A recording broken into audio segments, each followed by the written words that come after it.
I'm Sue Bookchin, and I'm the Executive Director of Be the Peace Institute, and with my colleague Stacy Godzo, we are your hosts for this evening. This is the third in a series of our Kids on Technology. The first one was in March, the next one was in June, and there were two main reasons why we decided to do this. One was that there was a high-profile legal case in our community about sharing intimate images. And we were concerned about some of the community response to that issue. And also recognizing that there are a few public venues for people to actually talk about when that happens in our community. How do we deal with it? How do we understand it? How do we do no further harm? How do we hold it in a sensitive way? The other reason we started, and so that issue brought us, we invited some colleagues into a conversation, and that included Mayor David Mitchell of Bridgewater, who was also quite concerned about the community response. The other thing that happened is we had a project that involved bringing parents together to talk about gender conditioning and how it affects parenting decisions, about the activities you enroll your sons or daughters in, or what are the messages that we give them. And at every venue where parents got together, the issue of technology came up. And the question of how do we parent our young people in the age of technology, where technology is everywhere for them. And so we decided to host these events. We thought that there are some opportunities for young people to talk about these issues, about sharing intimate images, about human trafficking, about online pornography, the list goes on, about healthy relationships. But we thought that parents really did not have much opportunity to come together and talk about these issues. And what we heard from parents is they were really struggling about what's the right thing to do, what's the right way to govern screen time and all of the other things that we worry about as parents with our kids. And many of our colleagues in the community, that would include Harbor House and Second Story, the Sexual Health Center, Freeman House, Heartwood. There are lots of community organizations who do work with youth and also do programming with youth in schools. And we thought we really wanted to bring youth and adults together. Unfortunately, we didn't get the amount of funding we needed to do that in a big way, so we're doing what we can. We also know from the research that telling kids, just don't do it, doesn't work.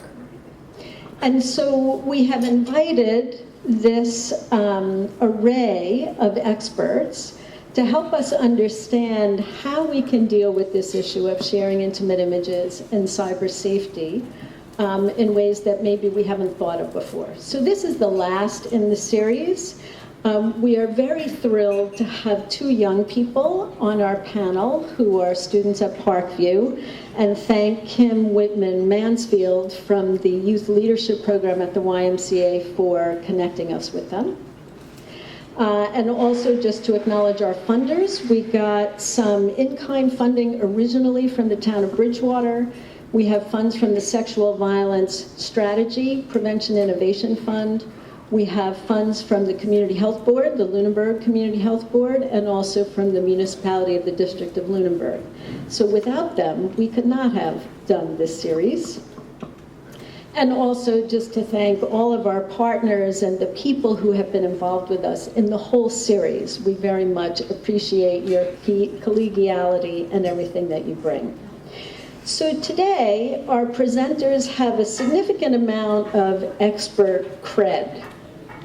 And they have come today to Bridgewater, some of them from distances, for a mere honorarium, which was all we could offer. And so we very much appreciate you all being here. And we include the youth in that because young people are the experts on their own experience. And they bravely responded to our request for youth to come and speak with their own voice. keeping in mind that no one or two people can speak for a whole group of people.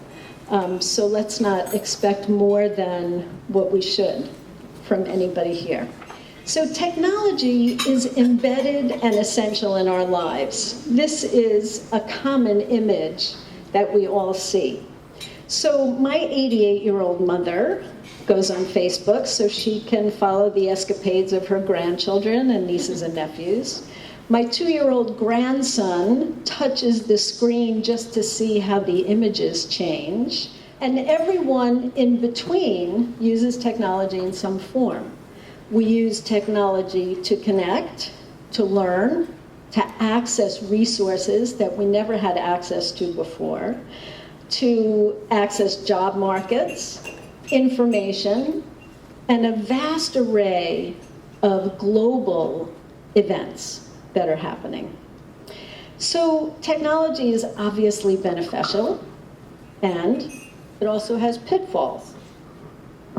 And the pitfalls are, there are a million variations of the risk from our dependence on technology, regardless of age, and the legal, social, and moral frameworks that should govern our use of technology really have not caught up.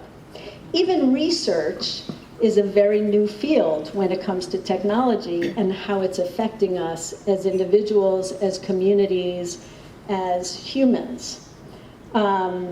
And we know that adults, whether you're a parent or a teacher or a caregiver or a mentor or a guide, are all struggling to keep up and help our kids be safe from the unique harms that technology can cause. And we know that our young people are grappling with new pressures and also the worries and the fears and the demands of the adults in their lives. So no one has the answers. And so Peter Block, who is a person who writes a lot about community, has often said, whatever the question, community is the answer. And so we feel like this is an opportunity for us to learn together, to talk together, because no one has an answer, but together we can figure out more.